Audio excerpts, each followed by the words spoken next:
It's impossible to sell anything to anyone without this one condition. It's called resonance. The word resonance comes from a Latin word resonare, which means to resound or echo back. Re means again, while sonar means to sound. So resonance means to sound again. So today, when we say things like, that message resonated with me, meaning it echoed something already inside me, it struck a deeper chord. So here is how resonance works. Whenever you need to sell something, imagine you are at a dinner with me and I tell you that wine the waiter poured you isn't really from the bottle on the menu. You wouldn't believe me because it tastes smooth and expensive. But if I first say, did you notice how the waiter kept the bottle of wine at a distance and poured quickly without leaving it on the table?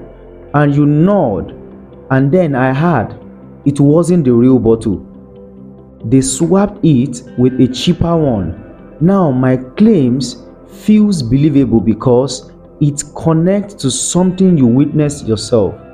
Although my conclusions might actually be false and you might not fully accept it, you are still going to consider it because of two things.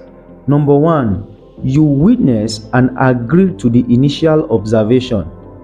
And two, the second claim aligned perfectly with the first by logic, in the sense that you observe that the waiter poured the wine into the glass cup at a distance, which signals that it wasn't the real wine.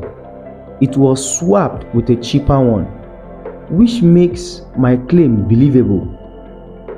Now here's the formula.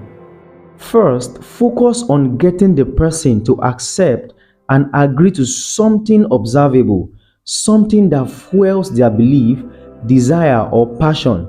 Then state your offer in a way that doesn't deviate logically from what they themselves already agreed to, as long as your second claim does not deviate in logic from the first. You will create resonance and capture their attention, and 99% chances are that you will close the sales. So if you find this video helpful, click the like button and subscribe to the World Shift TV for more insightful videos. Thank you and see you in the next one.